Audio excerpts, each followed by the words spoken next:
vamos a dar comienzo a la tercera sesión dentro del Foro de Medicina de Precisión de IDIVAL. Esta sesión va a estar dedicada a cohortes poblacionales. Doy la palabra a Marcos López Hoyos, que va a ser el moderador de la mesa de hoy. Gracias, Marcos. Gracias, María José. Gracias a María José y a Nuria por la organización de este fantástico foro basado en biobancos, cohortes y todo lo que está relacionado con el manejo de muestras para avanzar en la medicina de precisión. El programa es muy ambicioso y además, afortunadamente, contamos con una buena participación de alumnos. En el día de hoy vamos a ir trabajando, tenemos la suerte de contar con 3 figuras excepcionales en la descripción de lo que son cohortes poblacionales que trabajan en este ámbito. Empezaremos, primero voy a hacer una presentación en español y luego voy a presentar al primer ponente en inglés. Tenemos desde la cohorte de UK Biobank, que es una referencia para todos nosotros, todos los que trabajamos en cohortes. Seguidamente nos hablará Marina Pollán, que es la persona encargada la directora, la que dirige todo el programa IMPACT desde el Carlos III y desde luego la experiencia y el conocimiento y la explicación de esta cohorte va a ser muy interesante. Y por último, María José Marín, que forma parte del proyecto Cohorte Cantabria, un proyecto propio de nuestra región de Cantabria, del IDIVAL, es un proyecto de región en el que estamos también trabajando en el contexto de las cohortes. Ella os explicará cómo nació, cómo arrancó y cómo estamos funcionando después de un año desde el inicio. Y sin más, paso a presentar al primer ponente. Hello to everybody. It's a real honor for us having with us today Ben Lacey. He is based in Oxford University. He's epidemiologist and expert in public health, and more important, he's leading the UK Biobank, one of the cohorts and the biobanks that is reference for all of us working with samples in biobanking, and for sure one of the best references we could have in a forum like this today. So Ben, for us it's a real honor having you with us. Thank you very much for accepting to participate in this forum on precision medicine organized by the IDIVAL, and we are really looking forward to hearing from you. So the audience is listening to you. Thank you. Well, thank you, Marcos, and many thanks for the invitation to speak. I'm just sorry that I can't present in Spanish, unfortunately. Yes, as Marcos said, my name is Ben Lacey. I'm a clinical epidemiologist and public health physician, and I lead the UK Biobank Epidemiology Group based at the University of Oxford. So I expect there's lots of you have heard of UK Biobank who may be thinking of using it and would like to know a little bit more about it. So I very much hope that this presentation will give you an overview of what's available in our data set and what enhancements we've included over the last few years and those enhancements that are planned over the coming years. So very broadly, UK Biobank's a prospective cohort study.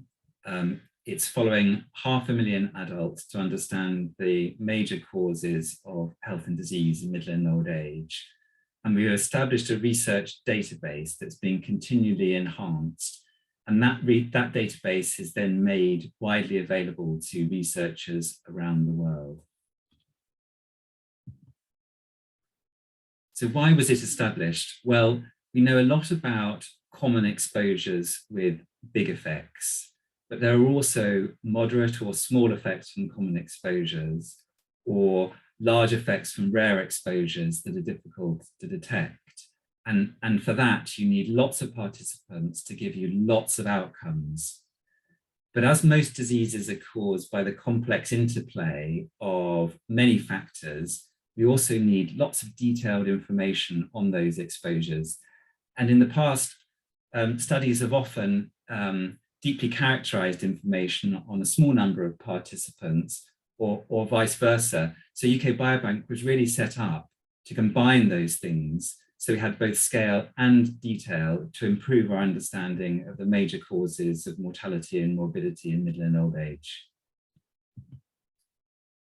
I just wanted to illustrate why the size of this study is a particularly important characteristic. So this is a figure from the Prospective Studies collaboration, which is a collaboration of studies from around the world that gave individual participant data. And this is a random sample of 5,000 participants from that study. And you can see on the x-axis, that is systolic blood pressure, and on the y-axis, that is incidence of ischemic heart disease mortality.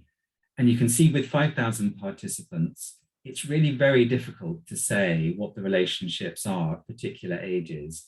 I mean, from this particular plot, they look like they might be positive at younger ages, and at older ages, there's a suggestion it might be a kind of negative association. And it's not until you have 50,000 participants that really the qualitative nature of those participants becomes clear. So they're all very clearly positive here in each of those age groups. But then with 500,000 participants, you can then, the strength of those relationships really come into focus. So size is critically important. So as I mentioned previously, UK Biobank includes 500,000 participants recruited from across the United Kingdom. Recruitment was between 2006 and 2010, and all individuals were aged 40 to 69 at that time. They were registered with the NHS and living within about 25 miles of the recruitment centres that were distributed throughout the country. We sent out 9 million invites, and just over 500,000 participants were recruited in the end. So participants attended an assessment centre. There was a range of information collected. They were initially required to complete a touchscreen questionnaire that collected lots of information about themselves. And they also did various tests, including a hearing test and a cognitive test. They then went on to have a verbal interview, which collected enhanced information, often leading from that touchscreen questionnaire. So for example, if in the touchscreen questionnaire, they said that they were born in a country other than the UK, at the verbal interview, they were then asked to specify what that country might be. They also had physical measurements taken, including blood pressure, hand grip, height, weight, eye measures, and then blood, provided samples of blood, urine, and saliva. So subsequent to the baseline survey, we've sent a set of online questionnaires to participants that provided email addresses, and about 2/3 of participants provided email addresses at recruitment. And that was to collect enhanced information on particular exposures that it often just wasn't possible to collect at baseline. So far, we've had online questionnaires for diet, cognitive function, occupational history, mental health, digestive health, food preferences, and chronic pain. We've had a short pause for the pandemic, but we've recently started the online questionnaires again, and we've got some planned for cognitive function, sleep, mental health, and neurodevelopment. So in addition to those questionnaires, we also conducted a formal resurvey of 20,000 participants that was immediately after the baseline survey. And that was really important. And that was really to assess measurement error or temporal variation in those measurements taken at baseline. So critically important to get those repeat measures in order to understand the prospective associations reliably. We also invited participants to participate in an imaging study. And to date, we have 50,000 participants who have attended one of the centres for an MRI of their brain, heart and trunk, a carotid ultrasound, a DEXA that will give information on osteoporosis, but also distribution of body fat. And then during that visit, they also repeated their baseline survey. So it acts as a kind of another survey. So we've had data available on 40,000 of those participants so far. And we're wanting to repeat that imaging again in then 70,000 participants. And so far we've had 10,000 participants who have had 2 images. So another enhancement has been accelerometer data. So where participants were asked about their physical activity at baseline, but it was really felt important that we needed an objective measure. So 100,000 participants were asked to wear a wrist accelerometer for 7 days continuously, and then about 2,500 participants were invited to repeat this 4 times over the course of the year to look at variation in physical activity with changes in seasons. And that data was released in full in 2019. I thought I'd just show you some of the initial findings from that data. So you can see that it's useful for understanding both the total amount of activity, but also you can use it to infer the type of physical activity. So these plots here give the hours of the day on the x-axis, and on the y-axis, it's the probability that they're cycling. And sorry, it's a bit difficult to read, but the solid line indicates those who said that they commuted to work on bicycle, and the dotted line is those who said that they didn't. And as you can see from the weekdays plot, there are these peaks corresponding to about 8 o'clock and about 5 o'clock that correspond with commuting time. So very useful kind of reliable indicator of the of what participants reported at baseline. But you can also see that that data that was collected at the weekend, we can see that those who reported that they commuted by cycle also reported more cycling at the weekend. So this data not only is useful for validating the baseline questionnaire, but also collecting some enhanced information on total activity from different types of activity. So there's been an enormous effort to turn the biological samples into data. Genome-wide genotyping is available for the last few years, and that's involved direct measurement of about 850,000 participants, 800,000 variants in each individual, with over 90 million variants that are then imputed. There's also whole exome sequencing data. So that measures the small proportion of the genome that's involved in coding for proteins and is particularly valuable in identifying disease-causing or rare genetic variants. And data is now being released on 450,000 participants.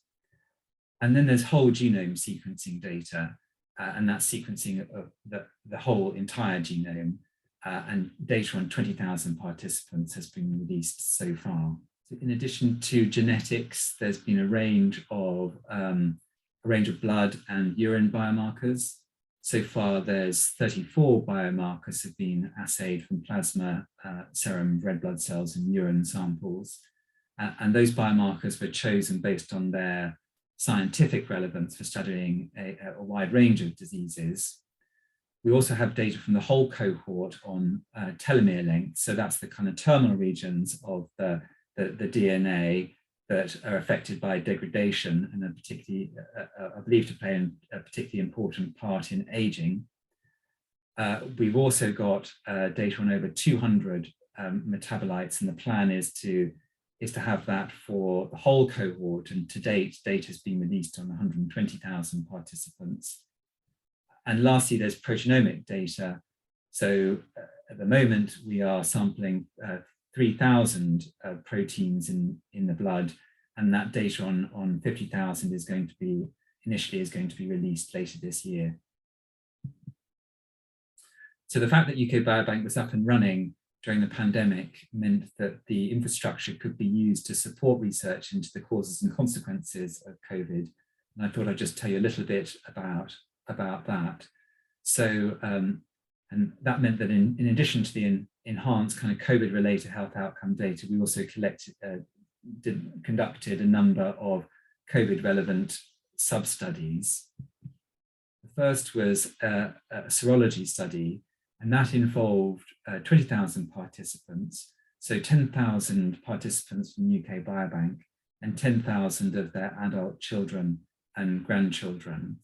And the aim of the study was to investigate whether previous coronavirus infection varied throughout the UK and whether or not it varied by age, ethnicity, or socioeconomic deprivation. And that was funded by the Department of Health. And so the study aimed to investigate the persistence of antibodies over a 6-month period. And all participants were asked to provide a monthly sample that was the kit was mailed to them, and then they were asked to return it to one of our labs. And at 6 months following infection, we found that antibodies were still detected in about 90% of participants. And those results were then fed back to the Department of Health to inform their response to the pandemic. And this is pretty early on in the pandemic now. So participants were recruited in March, April 2020, and they were followed up until Christmas of that year. And so that data is currently being supplemented by a further sample about a year later to look at the long-term persistence of these antibodies. So another sub-study took advantage of the fact that we'd had imaging data on some participants just before the pandemic. So we invited 3,000 of those participants back for re-imaging if they had had evidence of an infection from COVID-19. And it's one of the only studies in the world, we believe, with both pre and post-infection imaging. And that data has been released, and it's just starting to have its results. And this was one of the papers that received quite a lot of press attention, suggesting that COVID had an effect on the grey matter of the brain, particularly related to the limbic and gustatory systems, which is consistent with what we saw with the kind of symptoms of the first waves of the pandemic. And yes, and lastly, we're conducting a further antibody study in the whole cohort so that researchers can identify at a given point in time who had COVID and who hasn't had COVID. So over 750 research groups have amended their application to study COVID-related outcomes. We've had over 250 papers so far. So as you can see, there's been an enormous amount of effort into phenotyping participants, including information collected at baseline and the various resurveys, and in turning their biological samples into genetic and other data. But there's also a recognition that the value of that data depends in large part on reliable ascertainment of disease outcomes, both at entry to the study, but also during follow-up. And for a study of this size, the only scalable and cost-effective way of doing this is through linkage with electronic health records. So linkage has been established for the whole cohort for national mortality records, for cancer registry records, and for hospital admissions from about the mid-1990s. So the death data includes underlying cause of death and other causes of death that appear on the death certificate. And the hospital admissions data includes the primary admission, but also the comorbidities that are recorded in the hospital episode statistics. And that data has been supplemented following the COVID pandemic with the COVID antigen tests that are collected on a kind of national level, and primary care data, which was available in the cohort for about half the cohort for non-COVID related research, but during the pandemic period, for COVID-related research alone, it's available for the whole cohort. And lastly, as I think I mentioned previously, some of those web-based questionnaires will also function as useful outcome data. So although UK Biobanks done a lot of work on trying to link with these routine data, we're aware that there are other, albeit somewhat smaller cohorts that have linked to a wider set of social and environmental outcomes, such as education and employment. And we very much hope over the next few years we'll be able to do this in UK Biobank. Only about 10% of our applications have a social exposure as either their primary exposure or their primary outcome. We'd very like to increase that proportion. We hope that some of these linkages will help with that. So there are now many diseases with several thousands of events. And you can see here that there's over 30,000 diabetes events, 15,000 myocardial infarctions, over 10,000 strokes. But there are also diseases that not necessarily result in hospitalization and death, but are nevertheless important for population health, like depression. And this slide clearly illustrates that over the coming 10 years, we're going to get a massive increase in the number of those of those conditions. So this is a particularly exciting period for UK Biobank that's really just coming into its own. So I just wanted to show you an example of some of the recent work that's come out of UK Biobank to illustrate its utility. So this was a study that was done in collaboration with our team that looked at the relationship between different measures of adiposity and risk of atrial fibrillation, which is a common heart arrhythmia. And you can see from this figure on the right that with increasing adiposity, you get these linear relationship with increasing risk of atrial fibrillation. So every 5 units higher BMI increased the risk by about 30 to 40%. But we're also aware that BMI has its limitations. It's weight divided by height squared, so it's related to both increased body fat, but also increased lean mass. And in UK Biobank, from the bioimpedance data, we can disaggregate that measure into fat and lean mass. And somewhat surprisingly, we saw this kind of strong relationship in both those related to fat mass and lean mass when you mutually adjust for those factors. And then the next stage, I hope, will be to look at the imaging data when more of that's released, and we can see whether or not fat mass varies depending on where it happens to be distributed at the body. So I hope that's a nice example of taking what is a well-recognized association and really trying to look in depth to better understand what's driving it, with important implications for population health. So I wanted to tell you a little bit about access. So from inception, UK Biobank was intended to be an open access resource. So that's for all researchers who wanted to conduct research in the public interest, be they from academia or commercial companies. So data is made available to all researchers at the same time, the only exception being when researchers, academic or commercial, have provided large funds to generate data, such as the analysis of blood samples for genetics and others, and in which case they're given a limited exclusivity period. In addition, UK Biobank asks all researchers to return any derived data to UK Biobank, so that can then further enhance the resource and it can be shared with others. In terms of access, all researchers are required to register with the UK Biobank team and submit an application. That application is then reviewed by UK Biobank, and sometimes they ask for a bit of clarification before it's approved.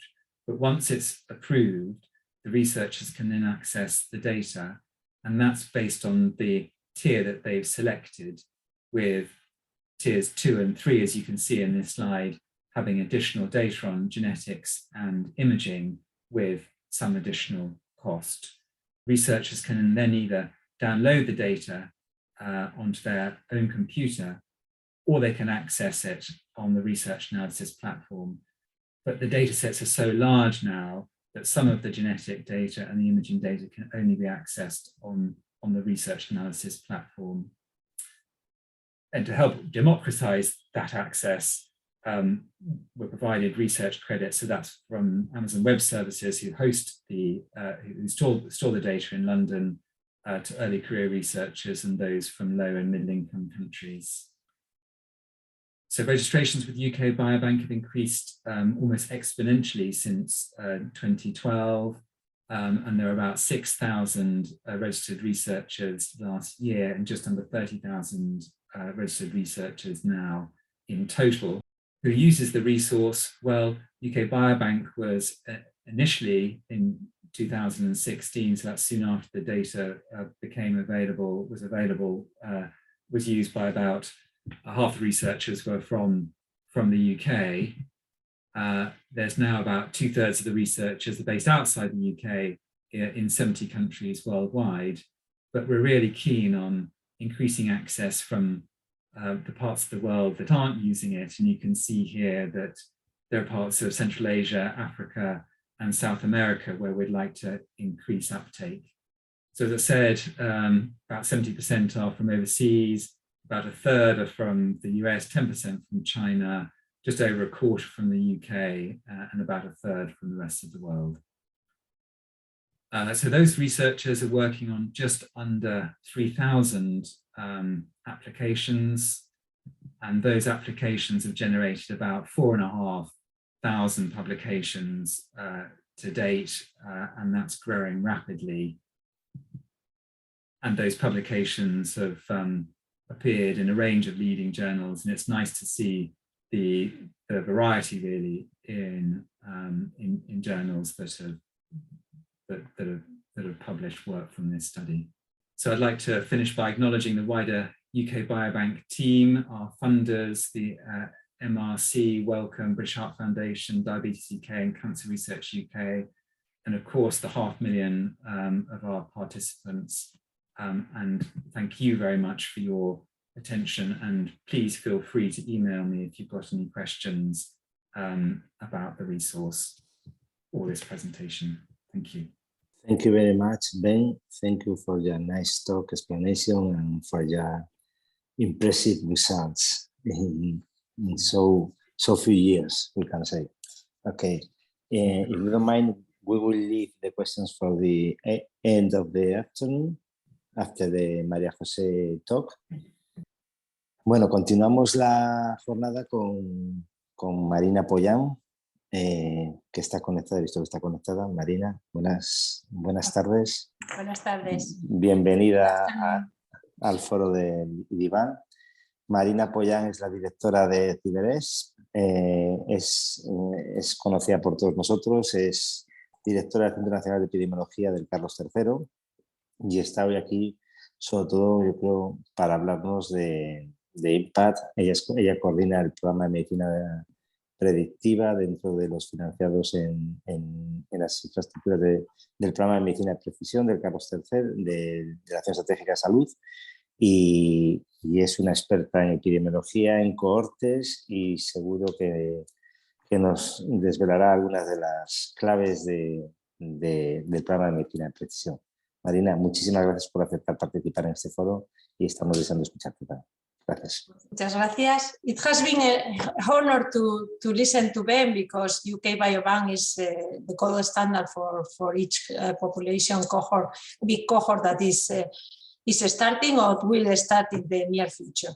Voy a hacer la presentación en español, como ha dicho Marcos, y muchas gracias por darme la oportunidad de presentar un proyecto en construcción.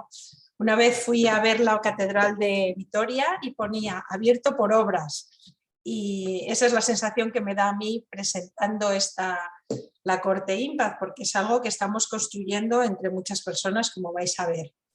La infraestructura, el primer National Call que surgió en septiembre del año 2020, no es casual, es el año de la pandemia, y después de la primera onda pandémica que fue muy importante en muchas zonas del país, en la que creo que el Instituto de Salud Carlos III se dio cuenta de cómo podía haber aprovechado durante la pandemia una cohorte como la que UK Biobank ya tenía en el momento de la pandemia. Entonces, bueno, salió la convocatoria, como sabéis, y los objetivos eran poner a España en el mapa de la medicina de precisión. Tenemos poco tiempo, yo no voy a hablar de dónde viene la medicina de precisión y todo el desarrollo que ha tenido después, pero se enmarca perfectamente la convocatoria, y con mucho más modesta que la que en el año 2015 lanzó el presidente Obama en Estados Unidos. Lo que pretendía es sentar unos pilares en 3 aspectos que vamos a ver ahora.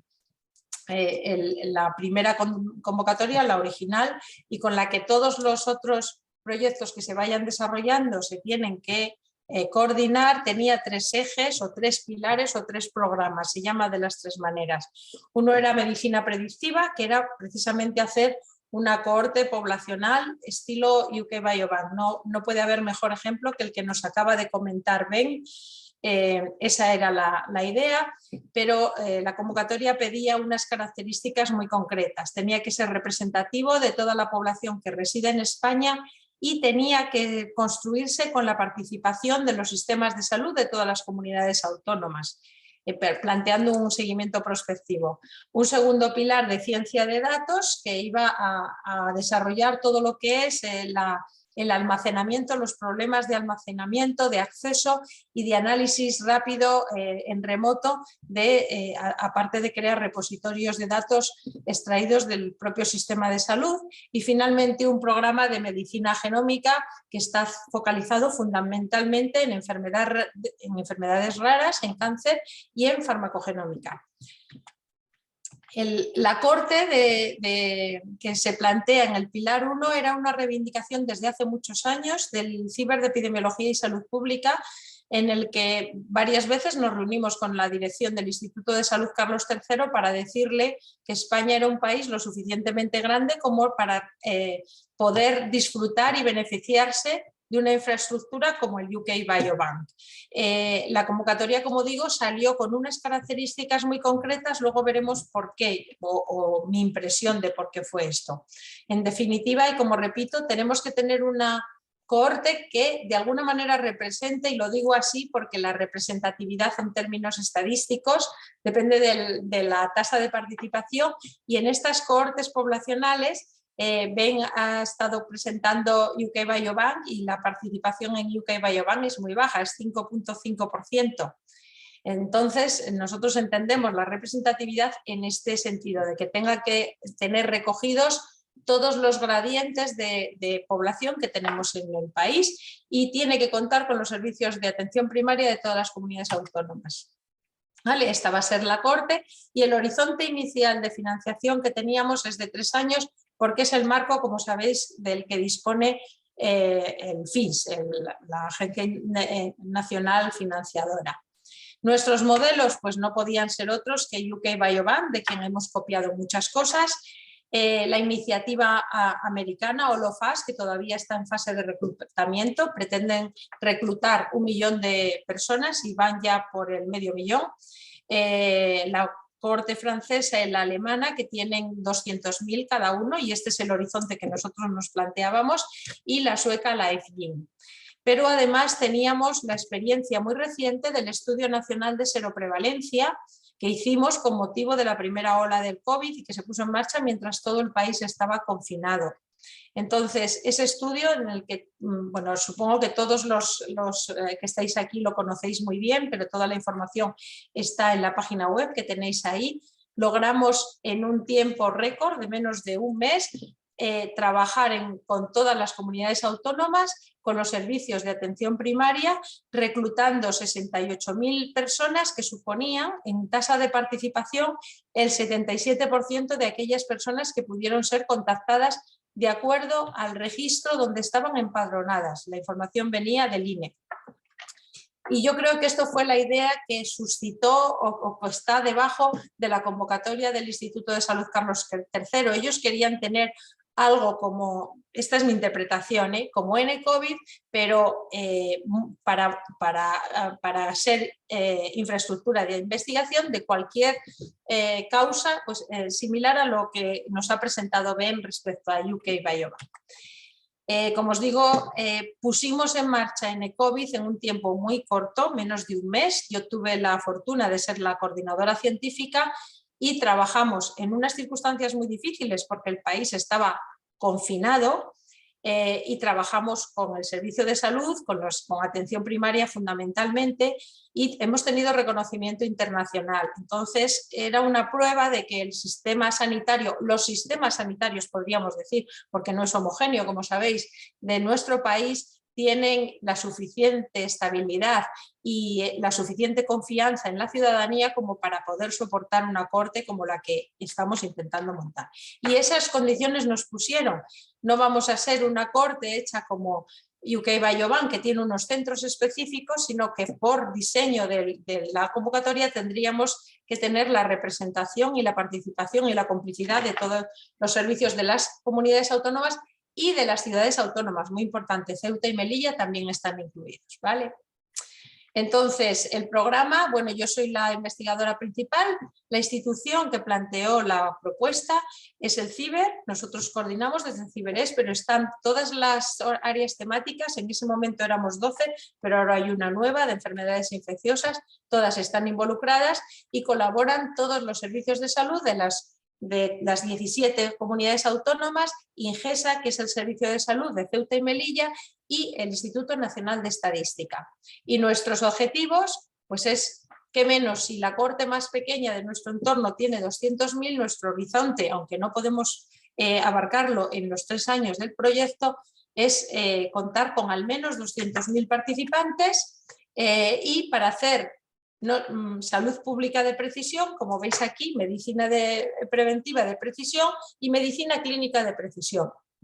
Sin una cohorte de estas características, creo que Ben lo ha demostrado suficientemente, es imposible utilizar o poner al día la medicina de precisión en la parte al menos preventiva y de predicción de riesgo en nuestro entorno. Y es verdad que el uso de UK Biobank permite a todos los investigadores del mundo que utilizamos esa cohorte extraer conclusiones muy importantes de la biología de la enfermedad, pero hay muchas otras cosas contexto dependientes que no podemos responder a través de UK Biobank. Por ejemplo, nuestra dieta es muy diferente de la del Reino Unido, así como muchas otras cosas de nuestro estilo de vida y también el nivel de contaminación y el tipo al que estamos sometidos. Esto es más o menos un esquema de cómo estamos organizados y ahora os voy a presentar los comités y lo que estamos haciendo.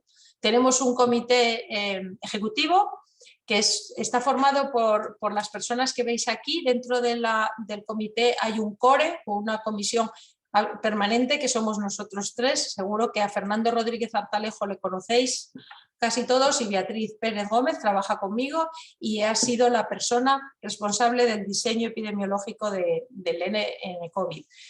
Ahí se unen otras personas del CIBER que estaban desde el principio cuando reivindicábamos la creación de una cohorte para España y tenemos también a Miguel Ángel Martínez del CIBER de Obesidad y algunos de los representantes de los investigadores principales de algunas de las comunidades autónomas que los tenéis ahí, ¿vale? Ahí tenéis la representación de comunidades autónomas y por supuesto el INE. ¿Qué paquetes de trabajo tenemos? Pues los que veis ahí son los que proponíamos en la convocatoria y los que estamos intentando desarrollar. En rojo tenéis los que ya están en marcha y es posible que algunas de las personas que estéis ahora escuchando estéis participando en alguno de estos paquetes de trabajo y os voy a contar lo que estamos haciendo. El inicio del proyecto en realidad fue julio de 2021, más bien agosto, porque la convocatoria requería que los 3 ejes de INPAZ estuvieran coordinados y hubiera un plan estratégico común que está publicado en la página web del Instituto de Salud Carlos III y que veis aquí el dibujo que ellos plantean, ¿no? Nosotros somos medicina predictiva, están los otros 2 ejes y luego hay 2 líneas transversales, una de ética y de integridad científica y otra de internacionalización. Este es el cronograma inicial que hemos tenido que correr porque 6 meses por el tema que os acabo de comentar de no poder empezar hasta no estar aprobado el plan estratégico.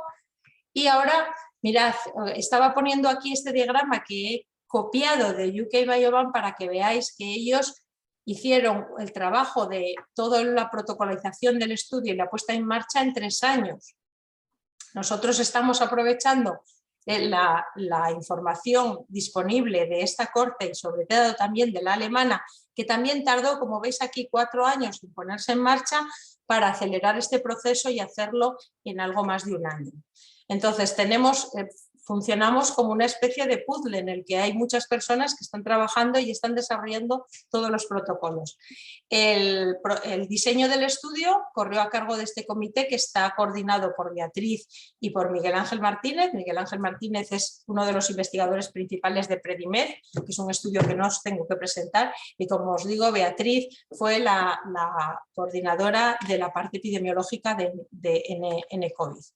Y están todas estas personas y ya tenemos un documento de diseño que especifica una serie de datos mínimos para poder dar a todos los grupos de trabajo que están participando en INPAZ. La idea es la representación de todo el territorio nacional. Nosotros hemos expandido los años, el grupo de edad al que nos vamos a dirigir, porque había muchos intereses de investigadores que querían incluso incluir niños. Pensamos que los niños están bien representados por las cortes INMA, que seguramente también conocéis, pero hemos empezado entonces en adolescentes, de los que tenemos menos conocimiento en nuestro país, y hemos ampliado el margen de edad 10 años respecto a UK Biobank, porque España es uno de los países con mayor esperanza de vida y por lo tanto la población que tenemos mayor de 70 años es significativa en nuestro país. En el momento de la pandemia han sido un grupo muy vulnerable y consideramos que habría que incluirlos. Vamos a tener 50 nodos que están repartidos en función de la población, que la tenéis en millones en esos grupos de edad en cada una de las comunidades autónomas, y cada uno de los centros Impact va a tener que reclutar un mínimo de 4.000 personas. Como os digo, van a estar repartidos de esta manera y va a haber nodos Impact rurales. Aquí tenéis, por ejemplo, el ejemplo de Extremadura. En Extremadura va a tener 3 nodos Impact, va a haber 2 nodos urbanos y un nodo rural, y cada nodo va a tener que reclutar 4.000 personas. Además de las exploraciones basales, va a haber una serie de cuestionarios que se van pasando en distintos momentos durante el seguimiento. ¿Qué vamos a medir en la exploración basal? Pues esto ha sido decidido por un grupo que ha sido muy amplio. Es el grupo de medidas de exposición y examen físico que coordina Fernando Rodríguez Artalejo y Manuel Escojevinas, y en el que han participado proponiendo instrumentos, formas de medida en base a la experiencia de los propios investigadores, más de 60 grupos de investigación con sus equipos. Y aquí tenéis más o menos el cuestionario básico, tiene todas estas características. Hay algunos de los cuestionarios se pasan juntos en el basal, como digo, y otros se enviarán inmediatamente después. Y luego tenemos un examen físico que es bastante completo porque queremos tener mucha información de partida. El grupo de muestras biológicas, que lo coordina Cristina Villena, que ha sido coordinadora de la red de biobancos, y Javier Llorca, que es una persona a quien no tengo que presentaros en Cantabria porque le conocéis muy bien. Javier se jubila ahora y va a ser reemplazado en la coordinación de este grupo por Cristina Razquín, que tenéis aquí su foto. Ellos han decidido las muestras, el orden en que se cogen estas muestras, cómo se preprocesan, cómo se almacenan y cómo se envían al biobanco del Instituto de Salud Carlos III, que será el receptor, ¿vale? Esto es la labor de este grupo de trabajo.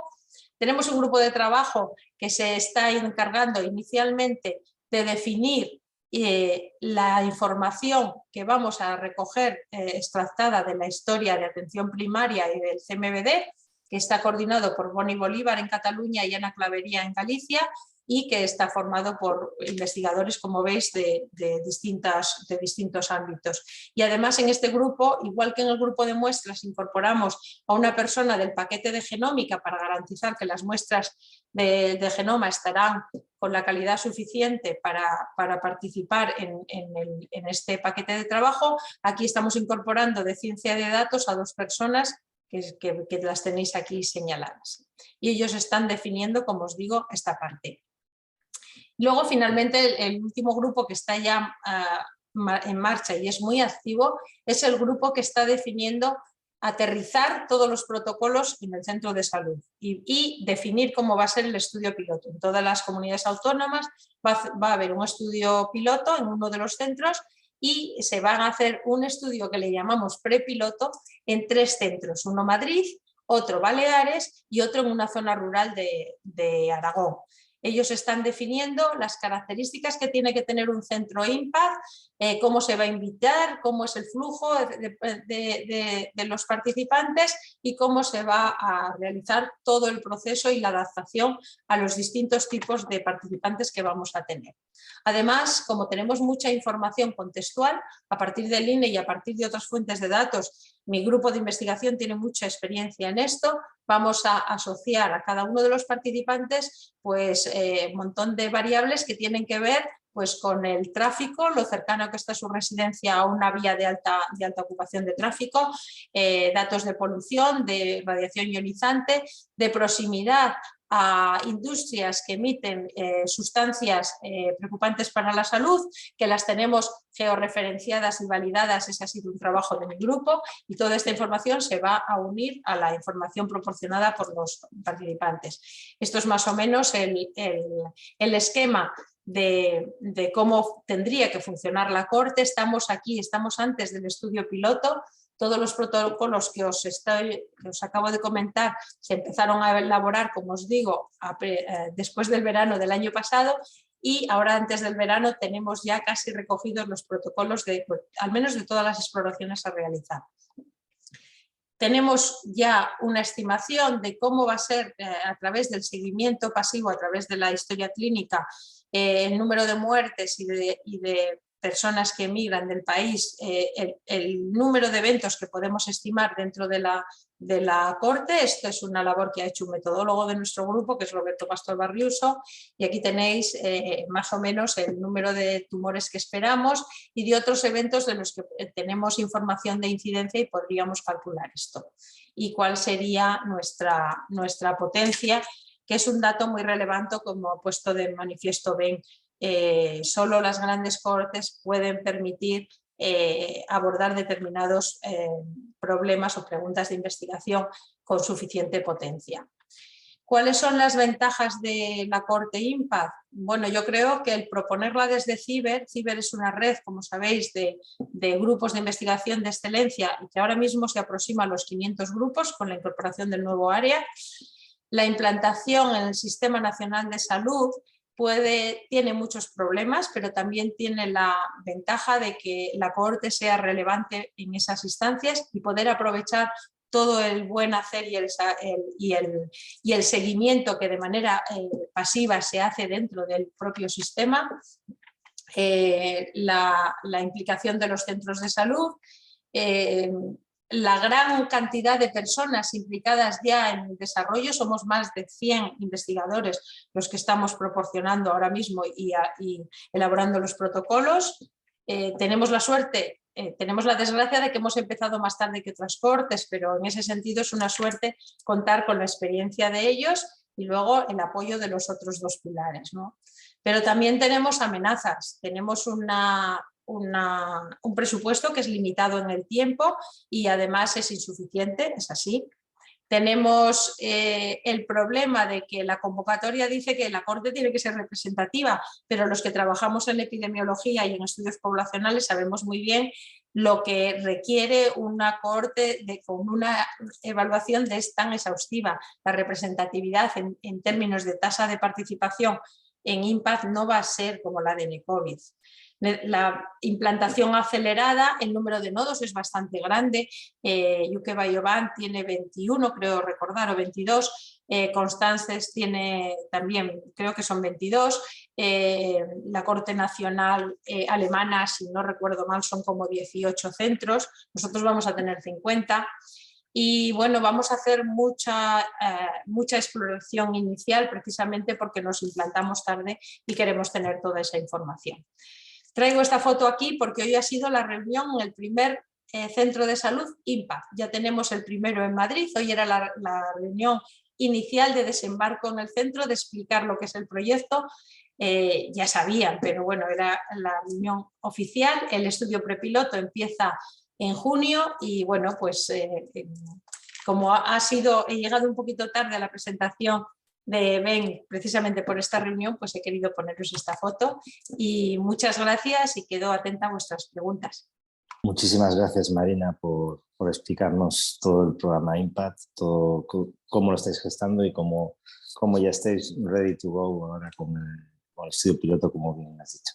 Enhorabuena y muchas gracias. Bueno, pues continuamos con la tercera ponente y última. Hemos pasado de una corte ya establecida y de ámbito internacional como UK Biobank. Hemos seguido con la experiencia nacional de IMPACT y del Gran Programa de Precisión Español. Y ahora María José Marín va a pasar a contaros la experiencia que tenemos aquí regional y que empezamos hace un año. María José es doctora en biología en biología molecular, y es la responsable de las infraestructuras de nuestro instituto, del Instituto IDIVAL, y además es directora científica de nuestro biobanco, el biobanco Valdecilla. Gracias a eso ella ha participado y forma parte del núcleo duro del comité de dirección de Cohorte Cantabria, y ella ha colaborado de forma extraordinaria en el desarrollo de muchos de los protocolos, de muchos de los documentos y de cuestiones legales y éticas importantes en el desarrollo de todo este proyecto. María José, muchas gracias también por coordinar y por montar el foro, este foro de muestras biológicas en medicina de precisión, que creo que está siendo todo un éxito. Vale, muchas gracias, Marco. Bueno, pues muchísimas gracias. Muchas gracias, Marina y Ben, por las excelentes presentaciones. Yo voy a presentar nuestra cohorte, que es mucho más pequeña, claramente, pero no deja de ser ambiciosa. La Cohorte Cantabria, también, como ha explicado Marina, para su diseño nos hemos basado en grandes cohortes internacionales, como son la Cohorte Framingham, que comenzó en 1948 y va por la tercera generación de participantes. El estudio Rotterdam, el UK Biobank, por supuesto, y no tengo ya nada que decir, la Cohorte Constancis de Francia. Pero además los investigadores de IDIVAL también tenían experiencias propias en el diseño de cohortes mucho más pequeñas, pero sin embargo que han servido para obtener buenos resultados. En estos ejemplos está la Cohorte Camargo, que fue una cohorte para el estudio de enfermedades metabólicas del hueso y osteoporosis.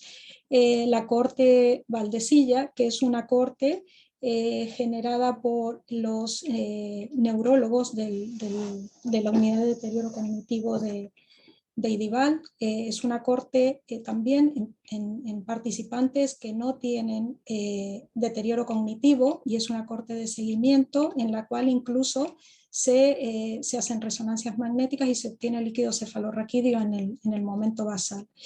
Y luego está también una cohorte de prevalencia, un estudio de prevalencia de hepatitis C, que tiene unos 10.000 participantes, que realizó el doctor Javier Crespo, que es el jefe del servicio digestivo de Valdecilla, y que tiene también bastante experiencia en cohorte, y él fue uno de los mentores o propulsores de la Cohorte Cantabria. Si buscamos,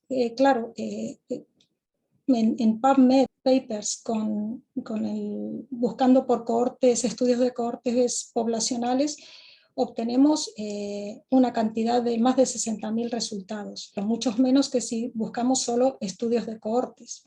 Pero mi intención fue buscar los papers que se generaban de cohortes poblacionales, y vemos que hay más de 60.000, pero es que en los últimos años se ha incrementado, se ha duplicado el número de artículos científicos derivados del estudio de datos obtenidos de cohortes. Por lo tanto, para el desarrollo justamente de la medicina de precisión están siendo unas bases de datos y unas muestras sumamente interesantes. ¿Y por qué decidimos en Cantabria iniciar una cohorte poblacional?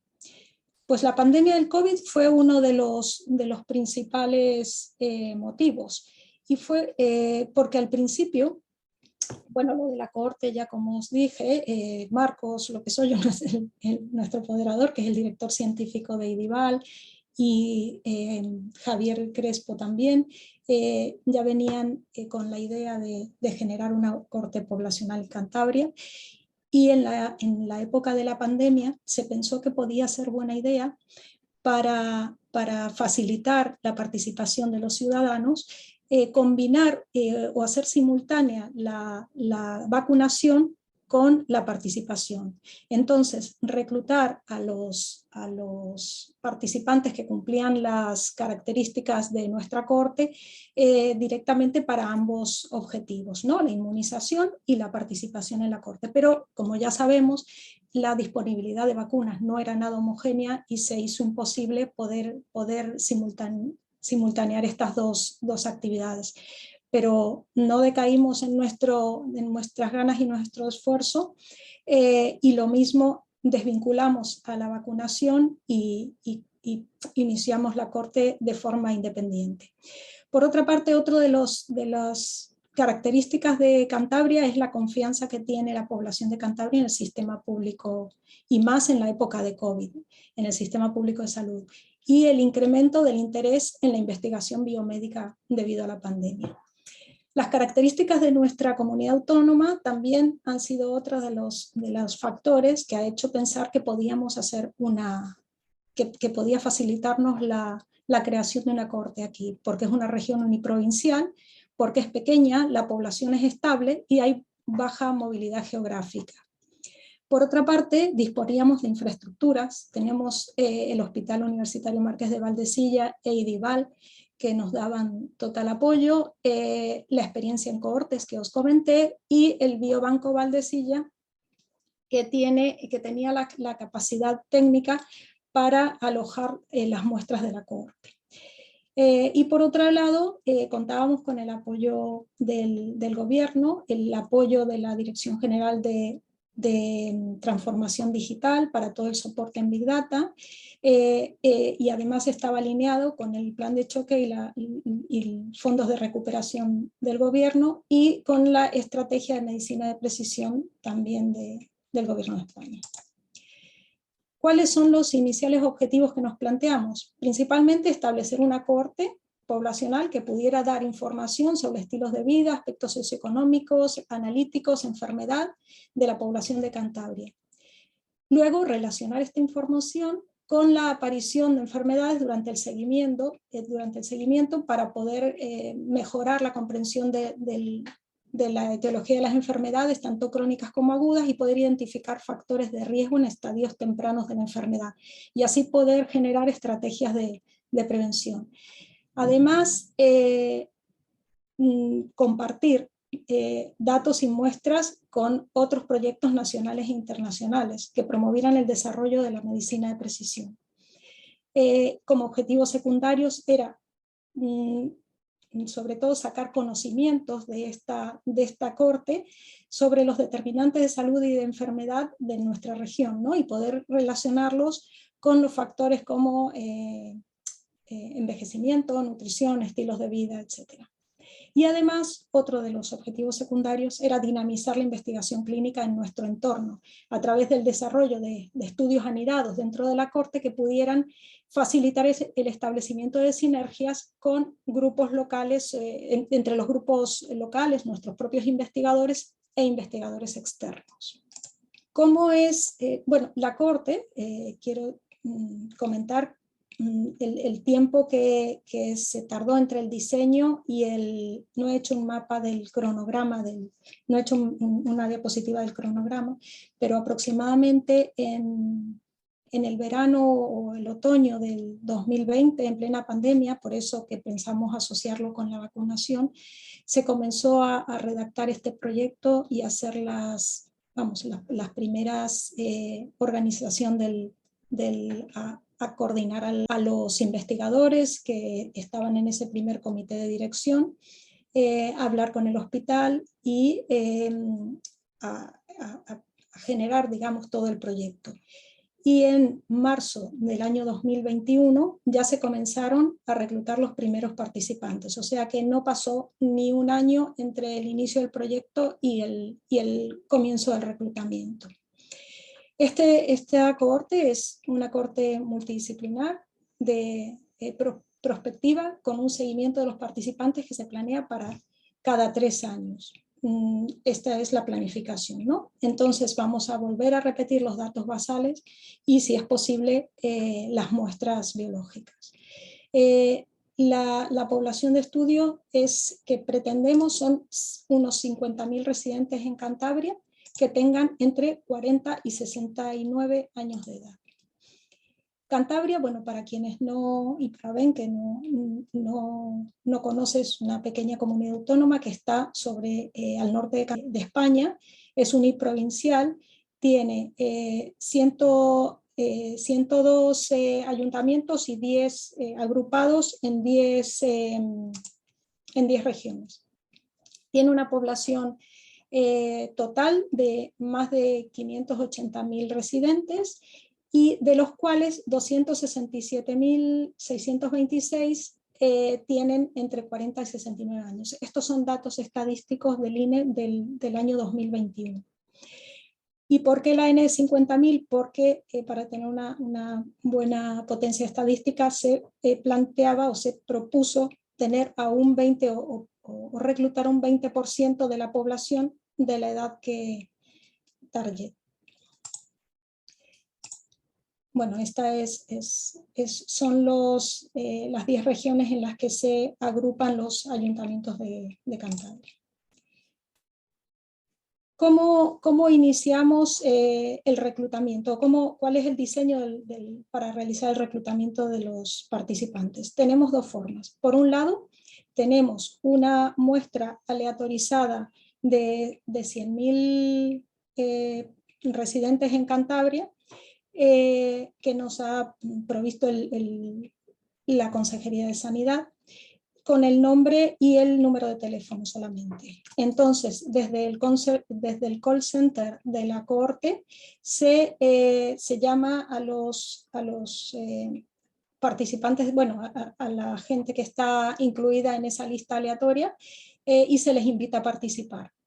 La otra forma de participación es voluntaria. Es a través de la página web de la cohorte o del número de teléfono de la cohorte, en la cual los voluntarios llaman y solicitan la participación.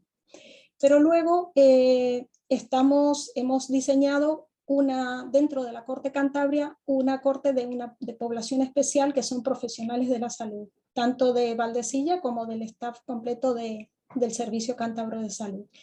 Estos profesionales se apuntan a través de la página web también. Aún no hemos empezado con ellos, pero ya tenemos una cantidad de voluntarios registrados.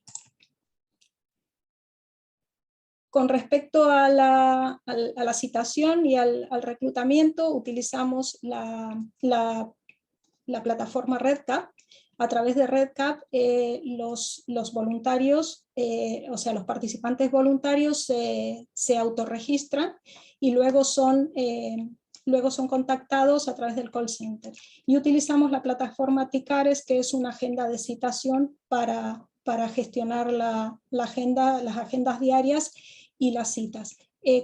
A través de RedCap también lo que hacemos es las encuestas online, la recolección de los datos de las encuestas son a través de RedCap, y el contacto a través de emails. Entonces, ¿cómo sería el circuito de la participación? Una vez que tanto los participantes de la muestra aleatoria como los voluntarios aceptan la participación, se les envía un email. En el email va indicada la cita, se les cita a las instalaciones que ya os voy a mostrar, que tenemos en el Hospital Márquez de Valdecilla, y además se les manda el link para un cuestionario online, que es el que os comenté a través de RedCap. Y el consentimiento informado para que ellos lean, y se les recomienda traerlo impreso y firmado. Hay muchos participantes, sobre todo los mayores, que tienen, bueno, en un 10% aproximadamente prefieren el cuestionario en papel. Entonces lo que hacemos es, cuando vienen a la cita, a la participación, les damos un cuadernillo con el cuestionario en papel y un sobre con el franqueo pagado para que nos lo devuelvan por correo ordinario. Entonces, cuando llegan en la recepción, se recoge el consentimiento informado. En el caso de que, bueno, no se recoge en la recepción, al contrario, el consentimiento informado, si tienen alguna duda, enfermería es la encargada de explicar y de firmar también el consentimiento como prueba de la conformidad del participante. Luego pasan a la zona de extracción de sangre. Posteriormente se les hace un estudio de composición del índice de masa corporal y un análisis de la composición corporal, y a una parte de los participantes se les entrega, los que aceptan, una pulsera de actividad para que lleven puesta 20 días y luego la devuelven. Y por supuesto se les entrega una tarjeta de fidelidad, bueno, que con su número de participante, que no corresponde claramente con su número de código de la base de datos. ¿Cuáles son los datos basales que tenemos? De los cuestionarios se obtienen, hay 6 bloques de datos, ¿no? El primer bloque son datos socioeconómicos y factores sociodemográficos, relacionados con el trabajo, los ingresos, las características de la vivienda, etc. Luego hay un bloque que es de calidad de vida, que son 11 ítems del cuestionario SF36. El tercer bloque es de actividad física y hábitos al aire libre, son 19 ítems. El cuarto bloque es de hábitos de consumo de alcohol y exposición y uso de tabaco. El quinto bloque es los antecedentes familiares de enfermedad. Y el último bloque está formado por una encuesta de hábitos alimenticios. Es una escala de 13 puntos de adherencia a la dieta mediterránea y de 9 puntos de adherencia a la dieta baja en grasas. También hay 14 ítems sobre hábitos de sueño y 6 ítems sobre complicaciones subjetivas de la memoria. Todo este cuestionario fue diseñado por Trinidad Diersen, que es la epidemióloga de la cohorte, y Pascual Sánchez Juan, que es neurólogo. También forma parte del comité de dirección de la cohorte.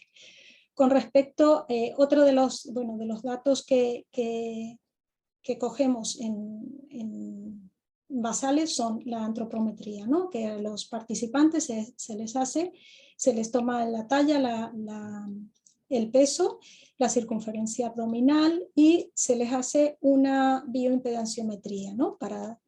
Para conocer los datos de masa grasa, el índice, el tejido adiposo visceral, la masa magra, la masa de músculo esquelético y el contenido total de agua, entre muchos otros índices que da la medición.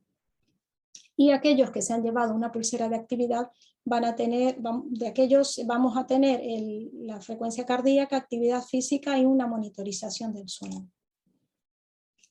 Por otro lado, tenemos los datos médicos, los vamos a obtener, nos los pasan del Servicio Cántabro de Salud y la Consejería de Sanidad, que participa junto con IDIVAL en el proyecto EDEN, que es un proyecto europeo para generar una base de datos armonizada, de datos médicos. Entonces, desde esta base de datos obtenida de múltiples bases de datos sanitarias de Cantabria, como son la base de datos de atención primaria, la de la receta electrónica, tarjeta sanitaria, la historia clínica hospitalaria, de citaciones, una cantidad de bases de datos que manejan en la Consejería de Sanidad, son los datos que se envían a la Cohorte Cantabria. Estos datos actualmente acaban de enviarnos un bloque para ser integrados, y estamos en el proceso de integración de nuestra base de datos de cohorte con esta base de datos de datos médicos. Y otro de los determinaciones basales que se les realiza a los participantes es una extracción de sangre para hacer un hemograma o una bioquímica general y estudios serológicos. Se hacen determinaciones de hormonas tiroideas, hepatitis C, B y VIH. Y por otro lado, se obtienen 2 muestras de sangre para una muestra para obtener suero y otra de plasma y Buffy-Coat para DNA. Estas muestras van a ser almacenadas en el Biobanco Valdesilla. ¿Y cuáles son las infraestructuras o dónde realizamos toda esta actividad? Esta es el edificio, la finca hospitalaria del Hospital Marqués de Valdesilla. En el pabellón 20 tenemos instalada la Corte Cantabria, donde van los participantes a realizar todos los test. Y a 500 metros de allí se encuentra IDIVAL, el edificio del Instituto de Investigación, donde está ubicado el biobanco. Este es el Street View del pabellón 20 en la planta baja. Este es el mapa en una planta de unos 400 metros cuadrados que fue rehabilitada totalmente justamente para la cohorte. Se encuentra, es allí donde se realiza todos los test que se le hacen a los participantes. Tenemos una zona de recepción, sala de espera, donde se hace la extracción de sangre, los análisis de composición corporal, y despachos para el data manager, la coordinadora del estudio, parte administrativa. El call center también funciona aquí.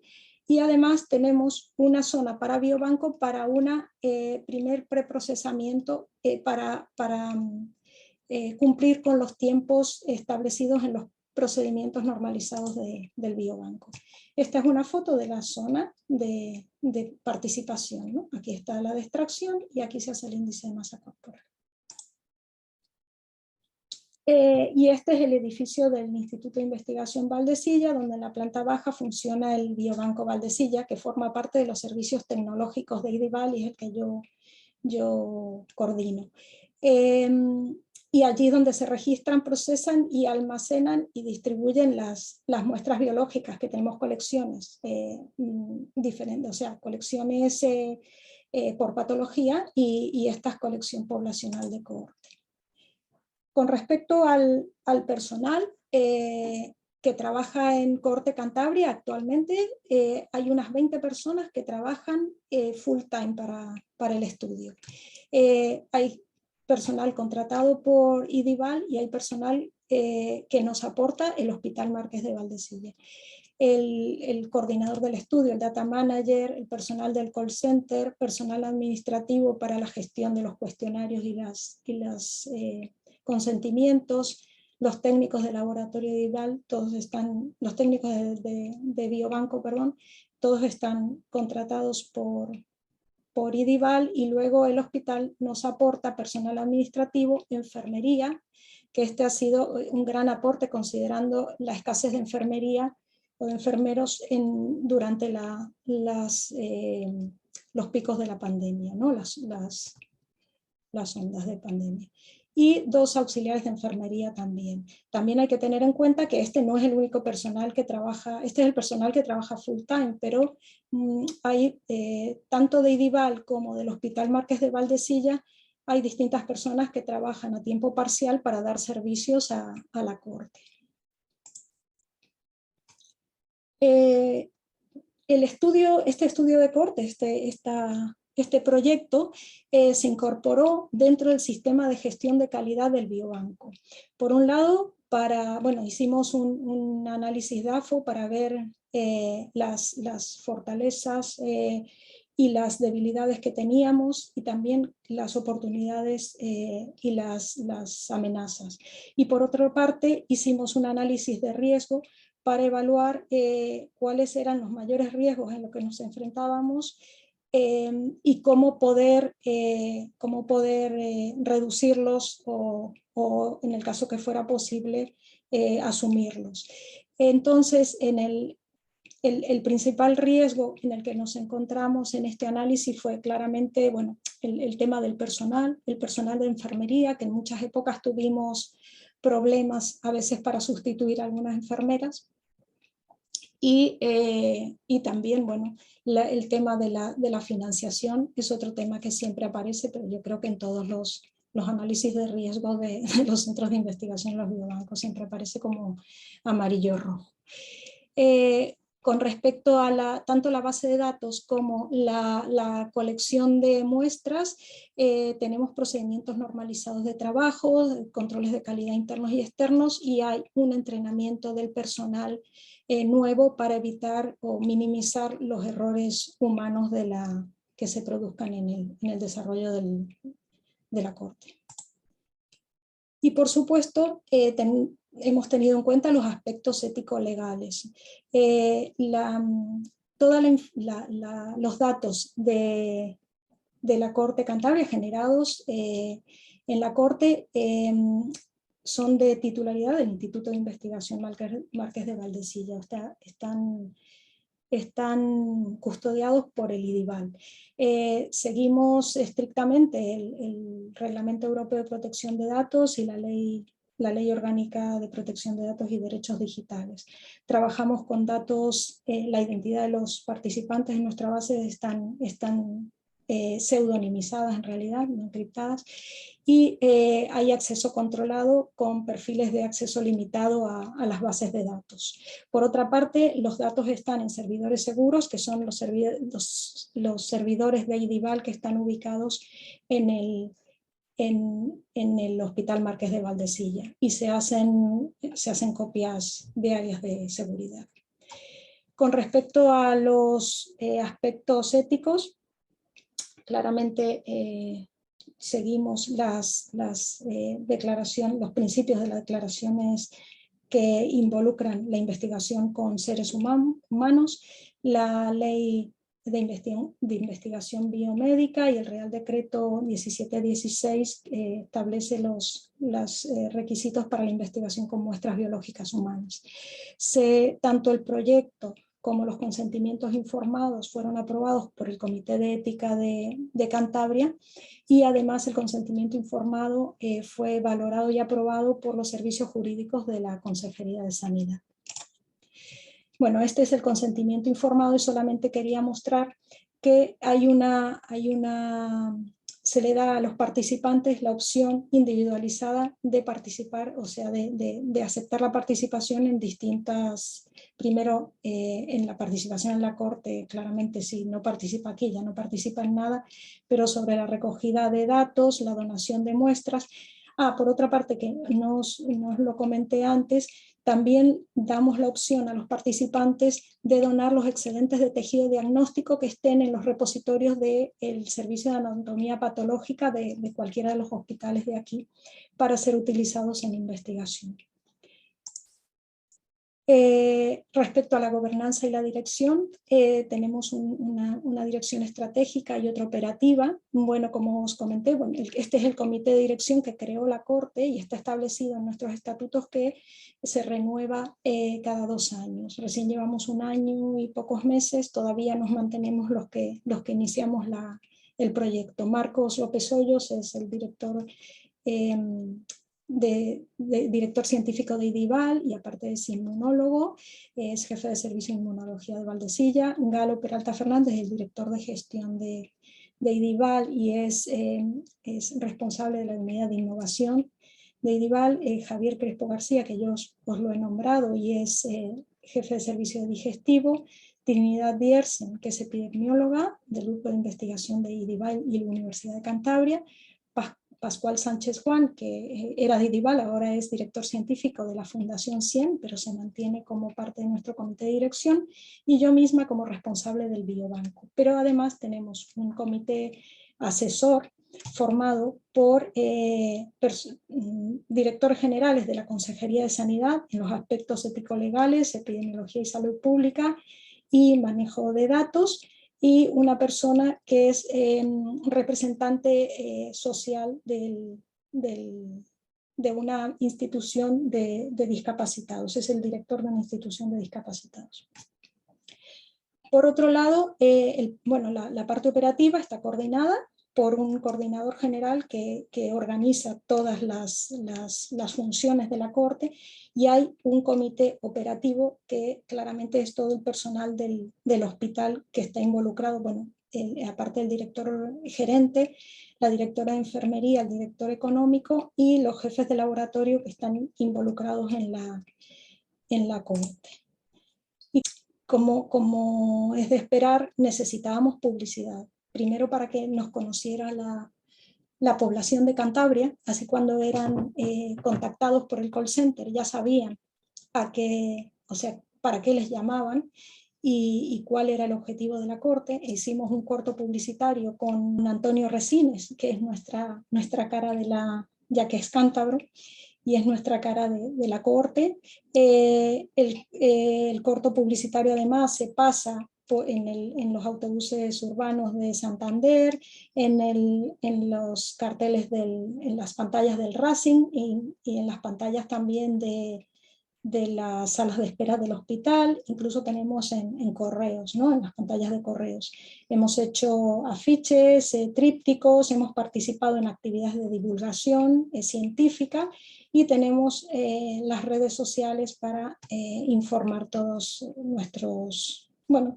para actualizar a la población en los aspectos, digamos, públicos y sociales de la Corte. Después de un año de trabajo de la Corte, ¿qué os podemos decir? Que llevamos 14.039, bueno, a día de hoy ya 14.500, pero cuando hicimos un año habíamos reclutado 14.039 voluntarios. Estos voluntarios son parte de ellos de la muestra aleatoria, pero un 60% aproximadamente son participantes voluntarios. De la muestra aleatoria, el 52% de las personas a las que se le llama desde el call center aceptan participar.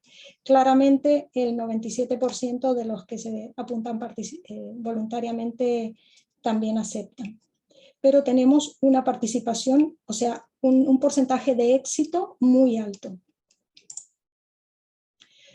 Con respecto a la descripción de la muestra que hemos obtenido hasta ahora, el 61% son mujeres, el 39% hombres. Es notable que esta diferencia es más acusada en las edades más jóvenes, entre 40 y 45 años, y a medida que aumenta la edad, prácticamente es igual el número de hombres que de mujeres.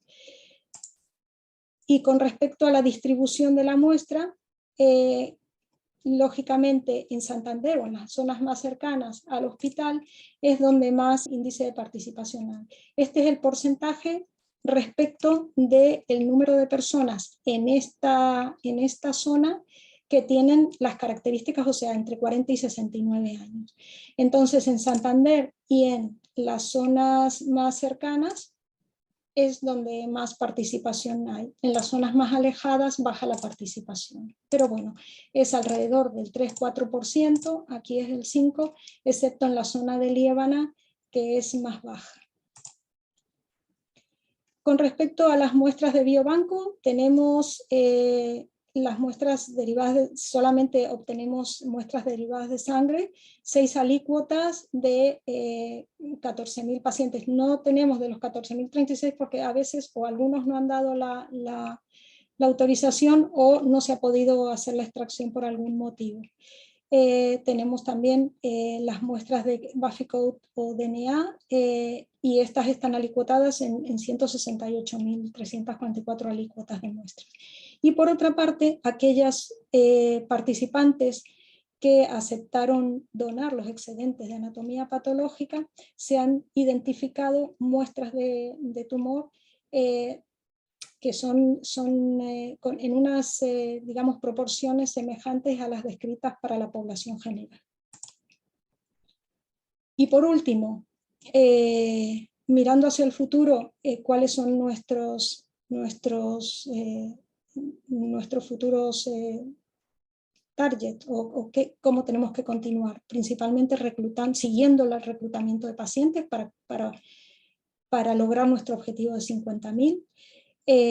Comenzar a distribuir muestras y datos, buscar partners que estén interesados en llevar a cabo los estudios ómicos y genéticos, iniciar la cohorte de profesionales, incorporar datos y posteriormente, una vez que se obtengan datos a partir de nuestra cohorte, pues volver a incorporarlos a la base de datos de los participantes. Estas son las personas que trabajan para la Corte Estas son las personas que están en el hospital. Marta es la coordinadora del estudio, Marcos, el personal del call center y el de enfermería y los auxiliares. Y este es el personal que trabaja en el biobanco para la gestión de las muestras. Eso es todo. Muchísimas gracias por vuestra atención. Muchas gracias, María José. Gracias por la presentación de nuestro proyecto aquí regional, más pequeño, menos ambicioso que los otros dos, pero también creo que aportamos nuestro granito de arena y interesante. Yo tengo una pregunta, Teta. Ben, I have a question for you. So, UK Biobank is a success story. You have launched a very nice cohort. I wonder, you started in 2003. How did you manage with the funding, with the money, and just when did you really started to have a fast speed? Well, I'm only able to answer that question through what I've heard from other people. I mean, I joined UK Biobank in 2000, well, about 3 years ago now. Yeah. I worked in the department where the kind of cohort was kind of run from, so I've heard a lot about it. I know that initially the plans were for there were various ideas about how do you recruit so many people and how do you get so much information from them, and they had various committees that had been set up to design the kind of questionnaires, but they were very, very long. So really, I think what kind of changed the study was to say, actually, we have a limited amount of time. We've got to keep the initial baseline collection as simple as possible so that people don't spend the whole day there. They can complete it in just a few hours and then find a way of going back to them if we want enhanced information. And I think that was absolutely critical. And I think the other thing was to establish centres in different parts of the country where you got sufficient kind of variation, socioeconomic variation. You know, they tried to ethnic variation. They had to enhance recruitment or try to target men in particular because they seem to volunteer less than women, to try and establish that variation, and then have the static centres and invite people through. But I know, you know, the head of our study has always said that, you know, a biobank of this size is not a small study made large. You know, you have to think of different processes to really deal with the number. Just to answer your question in terms of funding, I think that from, and as in my talk, I think from inception, the idea was that UK Biobank was going to produce a data set that was going to be open access. So this was for others. This was for the research community in the UK and elsewhere. And I think that really kind of appealed to the major funders in the UK, that they weren't doing this for a study that was going to become exclusive to a small group. It was actually going to be a platform for other researchers. And, you know, now we have researchers from all over the world who come to us and say, no, I was thinking of doing a study on several thousand eye patients. I wonder if I could do that within UK Biobank. And then I get the benefit not only of the data that I'm going to collect, but also all the other data that's collected within UK Biobank. So it becomes a platform for other research. And yeah, I think that's just kind of how it's growing, really. Right. And there's a question on the chat. It's asking for the UK Biobank and also for the cohort, Cantabria cohort, sorry, about the biobank. Is now interesting for the bank, or is it the general interest about the cohort Cantabria? If Maria Jose let me to answer, cohort Cantabria was focused on between 40 and 69, like UK Biobank, because from our perspective, this is the age in which the population usually have health problems and health events. So this is interesting just to study any disease or any, let's say, health-related event. For the UK is the same, I guess. Yes, for exactly the same reason, Marcus, that we're interested really in premature mortality and morbidity. So we had kind of, and it's health events that determines the power in the study to look at relationships. So we can't get people too young because you'll be waiting decades before they get their kind of events of interest. So there's that kind of intermediate range where they're old enough to have, it's not uncommon for them to have major events that can then inform efforts for premature mortality and morbidity. I mean, I think that's not to say that obviously diseases, you know, at younger ages or older ages aren't relevant. It's just that this was the particular focus of the study. And, you know, increasingly in UK Biobank, you know, we're looking to the future and we're saying, well, is there a way in which we might enhance this cohort as they age to look better at diseases at older ages? I would say, though, that it becomes a bit more complicated. Often as the older population, you have to be more careful in identifying what event was it, you know, what actually brought them into hospital. They often have so many multiple morbidities that it's quite difficult. Unlike at earlier ages, people often have one event where it's quite clear, which makes the relationships easier to understand. I have one other question for Ben about the clinical records. You have access to join data from the clinical records from every node is participating? Yes. So yes, okay. The recruitment was in particular areas, but that's only the recruitment. And thereafter, we found as we try and track people, they've gone all over the UK. Yeah. So the only way of kind of following up people reliably is to use the electronic health records that we have. And they're distributed in the different parts of the UK by nation. So there is kind of national collection of data in England, Scotland and Wales. So there's a bit of work to do to make sure we're collecting data that's equivalent in the different administrations. But yes, it's all facilitated by national data sets that are put together that we then kind of apply for and try and link up. And how do you manage with the non-structured data? From the unstructured. Yeah, how you manage with them? So we have very little unstructured data. So there is data that comes from general practice that is unstructured, that's free text, but for the moment we just haven't looked at it. It's often, the GPs often code it, and it's the codes that we use. And likewise for hospital episodes or for the cancer registries or for mortality, it's all coded data. There are different coding systems, which means that it's kind of been work for UK Biobank to make sure that the mapping is all in place to ensure that when people use it, they don't have to have a detailed knowledge of how that data is collected in the UK to make it valuable. But you know, that aside, it's all structured data. Thank you very much.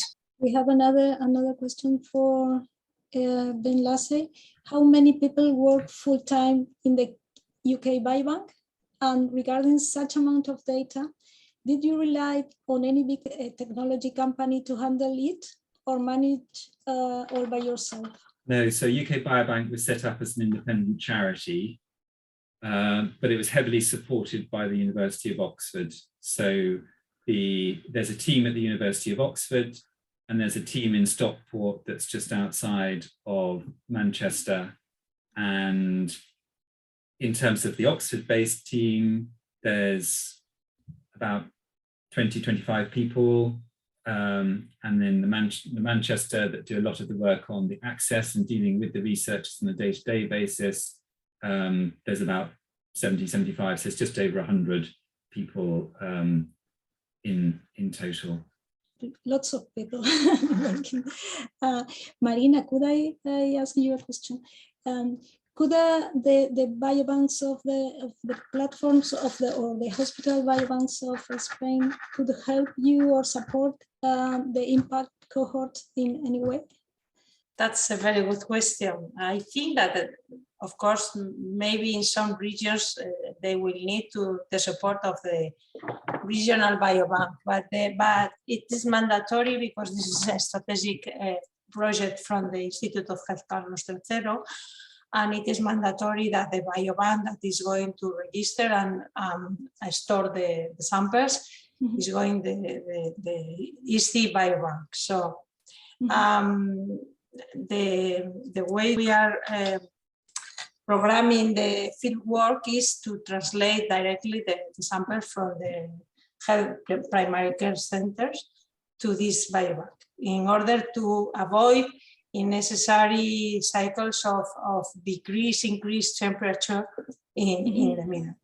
Yes, because it's to maintain or to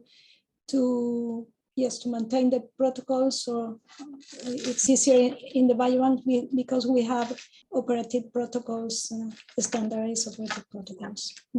Another question for you, Marina, es ¿cómo podría vincularse o coordinarse en el futuro la cohorte IMPACT con otras cohortes a nivel autonómico o colecciones existentes? How we can vinculate or join the new IMPACT cohort with other cohort that pre-existing in Spain? Well, I think that if the IMPACT cohort will be available for everybody. So as a reference cohort, maybe is going to be useful for any kind of a specific cohort targeting a specific disease. More difficult is to combine the questionnaires because, as you know, we are going to use validated questionnaires for measuring particular aspects, but other questionnaires, as you know, you have different versions, and I don't think that they are so, it's not so easy to combine the information. We have tried to combine information from other cohorts here at the Institute, and at the end you get the minimum common denominator. So, yes. But so I think that all questionnaires and the information on the procedures will be available once we have the final versions of the protocols. So for new cohorts to try to take advantage of the experience in the IMPACT cohort, would be possible to use part of most of these questionnaires or the procedures. Already existing cohorts, it depends on the goal, and the possibility will be there, but being realistic, in some cases or some instances it will be possible, in others probably not. The interesting thing is that, as you know, the Institute has now annual calls under the IMPACT infrastructure, and we are now just setting up the cohort, but with cohorts of patients in a particular disease that will be established under this umbrella in the near future. We can talk to each other to try to incorporate, even in the IMPACT cohort, the specific questionnaires that they think they are valuable and that we didn't consider at the beginning from scratch. But maybe, for example, with our cohort, we can use or enrich our questionnaires in the future with your questionnaires to try to join or to integrate participants in your cohort.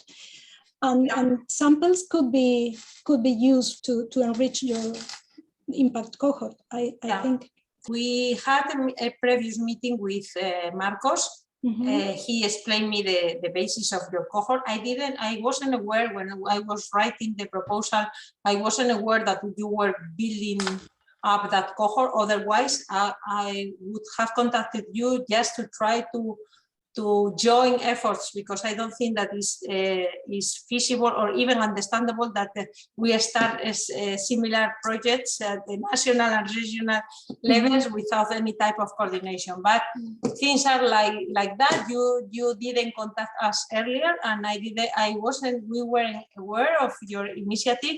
So we try to combine how Marcos explained me the procedures that you presented here very nicely, and probably regarding the analyzing the samples and so on, it's possible. the questionnaires, because we have many people involved in the design, it's not possible to change ours right now to accommodate yours, but the possibility exists in the future. Let's see, we are going to have a small impact cohort in Cantabria, so probably it's very sensible to think about how to combine information. As you see, the age range is not the same. If it were my decision, I would have started later at maybe 30 or 40, but FIBER has, as I said, more than 400 research groups, and there were people really interested in younger people. So at the end, if this is going to be for everybody, we have to accept the suggestions of other researchers, because it's not my cohort, it's our cohort. Yes. So we'll see. We will just start and see how well we can strengthen our initiatives without trying to damage or to hurt any of them. No, we only want to collaborate and to try to integrate or to join you as possible. Thank you, Maria Jose. Just recognize to Ben the wonderful work with UK Biobank. Even though the participation rate is quite low, the thing that you have achieved is amazing.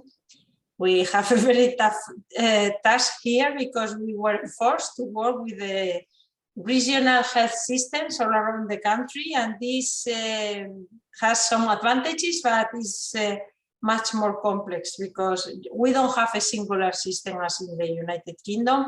We have clinical records different in different regions, so it's going to be a challenge, but people are very enthusiastic about we are working all together with different people, and I hope that we will be successful and following your steps. Thank you very much for the contribution to all the medical research in the world. Well, thank you very much. I mean, it's very much a kind of, it's a big team, as I mentioned, and we've got a set of 500,000 very engaged participants, which is just fantastic. But yeah, no, it's a pleasure, and I've also learned a lot, and it's great to hear about your cohort. So thank you very much for inviting me. Thank you very much, Ben, and thank you, Marina, for coming today and join to this session. Muchísimas gracias a todos los asistentes que han participado hoy. Que tengan una buena tarde. Muy bien. Muchas gracias. Adiós.